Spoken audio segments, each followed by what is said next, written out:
ವೈದ್ಯ ಸೇವಾ ಯೂಟ್ಯೂಬ್ ಚಾನಲ್ಗೆ ಎಲ್ಲ ವೀಕ್ಷಕರಿಗೆ ಆದರದ ಸ್ವಾಗತ. ಇವರು ಯಾವಾಗ ಅಪ್ಲೋಡ್ ಮಾಡ್ತಾರೆ ಅಂತ ಹೇಳುವ ನಿರೀಕ್ಷೆಯಲ್ಲಿ ನೀವೆಲ್ಲ ಇದ್ದೀರಿ. ಯಾಕೆಂದರೆ ವಿಷಯ ಅಂಥದ್ದು ಆಯುರ್ವೇದದ ವಿಚಾರ. ಆಯುರ್ವೇದ ಅಂದರೆ ಆರೋಗ್ಯಕ್ಕಾಗಿರುವಂಥದ್ದು. ಆರೋಗ್ಯ ಯಾರಿಗೆ ಬೇಡ ಹೇಳಿ? ಎಲ್ರಿಗೂ ಬೇಕು. ಬೇಕಾದಷ್ಟು ಸಂಪತ್ತು ಇರುವವರಿಗೂ ಬೇಕು, ಭಿಕ್ಷುಕನಿಗೂ ಆರೋಗ್ಯ ಬೇಕು, ಎಲ್ರಿಗೂ ಬೇಕು ಅಲ್ವಾ? ಆದ ಕಾರಣ ಆಯುರ್ವೇದದ ಬಗ್ಗೆ ತಿಳ್ಕೊಳ್ಳುವಂತಹ ಕುತೂಹಲ ನಮ್ಮಲ್ಲಿ ಎಲ್ಲರಲ್ಲಿಯೂ ಇರಬೇಕಾದದ್ದೇ.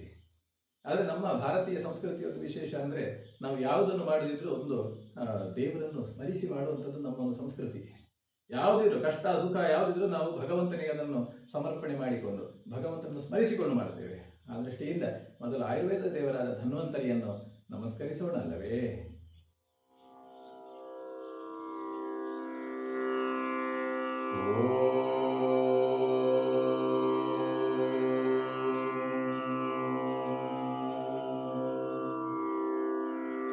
ನಮಾಮಿ ಧನ್ವಂತರಿಂ ಆದಿದೇವಂ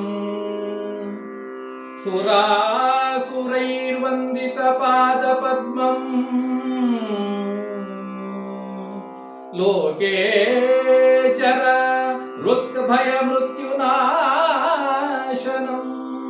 ದಾತಾರಮೀಶಂ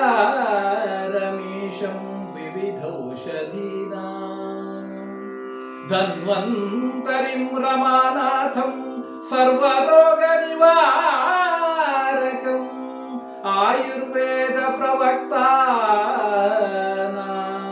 ವಂದೇ ಪೀಯೂಷದಾಯಕಂ.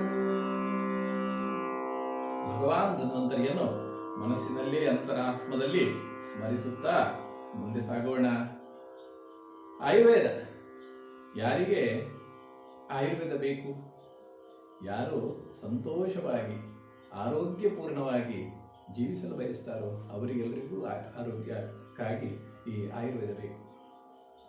ಆಯುರ್ವೇದ ಅಂತ ಹೇಳುವಂಥದ್ದು ಕೇವಲ ಒಂದು ಚಿಕಿತ್ಸಾ ಪದ್ಧತಿ ಅಲ್ಲ, ಅದು ಒಂದು ಜೀವನ ಪದ್ಧತಿ. ನಾವು ಹೇಗೆ ಜೀವಿಸಬೇಕು ಅದು ಬರೀ ವೈದ್ಯರುಗಳಿಗೆ ಡಾಕ್ಟರ್ ಪ್ರಾಕ್ಟೀಸ್ ಮಾಡೋರಿಗೆ ಇರುವಂಥದ್ದಲ್ಲ, ಪ್ರತಿಯೊಬ್ಬರಿಗೂ ಬೇಕು. ಒಂದು ಮಗುವಿನ ಆರೈಕೆಯನ್ನು ಶುರು ಮಾಡಿ ನಾವು ವೃದ್ಧಾಪ್ಯದವರೆಗೂ ಯಾವ ರೀತಿಯಲ್ಲಿ ಯಾವ ಸಮಯದಲ್ಲಿ ಹೇಗೆ ನಮ್ಮ ಆರೋಗ್ಯದ ಒಂದು ಗುಟ್ಟುಗಳಿದೆ ಅಂತ ಹೇಳಿ ತಿಳ್ಕೊಳ್ಳುವಂಥದ್ದನ್ನು ತಿಳಿಸುವಂಥದ್ದೇ ಆಯುರ್ವೇದ. ಇದನ್ನು ಚರಕ ಸಂಹಿತೆಯಲ್ಲಿ ಚರಕ, ಸುಶ್ರುತ, ವಾಗ್ಭಟ ಇವರು ಮೂವರು ಬೃಹತ್ ತ್ರಯಿಗಳನ್ನು ಬರೆದಿದ್ದಾರೆ ಆಯುರ್ವೇದಕ್ಕಾಗಿ. ಅವರ ಗ್ರಂಥಗಳು ನಮ್ಮಲ್ಲಿದೆ. ಚರಕ ಸಂಹಿತೆಯ ಮೊದಲನೆಯ ದೀರ್ಘಂಜೀವಿತಿಯ ಅಧ್ಯಾಯ ಇದರ 41ನೇ ಶ್ಲೋಕದಲ್ಲಿ ಹೇಳ್ತಾರೆ ಆಯುರ್ವೇದ ಅಂದರೆ ಏನು ಅಂತ. ಹಿತಾಹಿತಂ ಸುಖಂ ದುಃಖಂ ಹಿತಾಹಿತಂ ಸುಖಂ ದುಃಖಂ ಆಯುಸ್ತಸ್ಯ ಹಿತಾಹಿತಂ ಮಾನಂ ಚ ತತ್ರಯಕ್ತ್ರೋಕ್ತಂ ಆಯುರ್ವೇದ ಸರುಚ್ಯತೆ. ಯಾವುದು ನಮಗೆ ಹಿತ, ನಮ್ಮ ಜೀವನದಲ್ಲಿ ನಾವು ಹೇಗೆ ಮಾಡಿರೋದು ಹಿತ, ಯಾವುದು ಅಹಿತ, ಯಾವುದು ಸುಖ, ಯಾವುದು ದುಃಖ, ಇದನ್ನೆಲ್ಲವನ್ನು ತಿಳಿಸಿಕೊಡುತ್ತದೆ.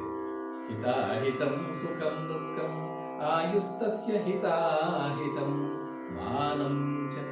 ಅಂದರೆ ಹೇಗಿರಬೇಕು, ಎಷ್ಟಿರಬೇಕು, ನಮ್ಮ ಜೀವನ ಕ್ರಮ ಯಾವ ರೀತಿಯಲ್ಲಿ ಇರಬೇಕು, ಇದನ್ನೆಲ್ಲ ಹೇಳಿದಂತಹದ್ದೇ ಆಯುರ್ವೇದ ಶಾಸ್ತ್ರ. ಶಾಸ್ತ್ರ ಅಂದ್ರೆ ಏನು? ಶಾಸ್ತ್ರಂ ಜ್ಯೋತಿ ಪ್ರಕಾಶಾರ್ಥಂ. ಶಾಸ್ತ್ರ ಅಂತ ಹೇಳುವುದು ಒಂದು ರೀತಿಯ ಬೆಳಕನ್ನು ಕೊಡುವಂಥದ್ದು.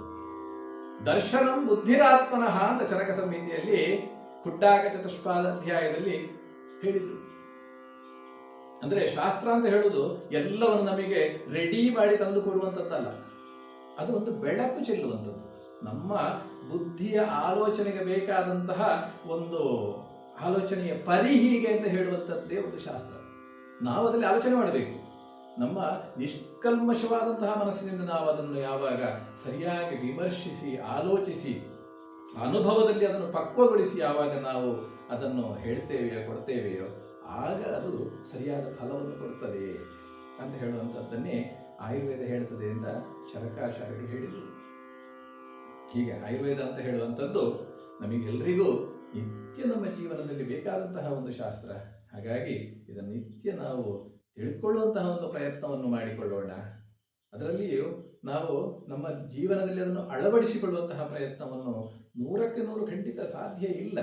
ಆದರೂ ಕಾಲಕ್ಕೆ ತಕ್ಕಂತೆ ಎಷ್ಟು ಸಾಧ್ಯ ಉಂಟು ಅಷ್ಟನ್ನು ನಾವು ಅಳವಡಿಸಿಕೊಂಡು ಕೃತಾರ್ಥರಾಗೋಣ, ಎಲ್ಲರೂ ಆರೋಗ್ಯವನ್ನು ಹೊಂದೋಣ ಎಂದು ಹೇಳ್ತಾ ಮುಂದಿನ ಸಂಚಿಕೆಯನ್ನು ಇನ್ನೊಮ್ಮೆ ಖಂಡಿತವಾಗಿ ನಾನು ನಿಮಗೆ ಅರ್ಪಿಸಲಿಕ್ಕಿದ್ದೇನೆ.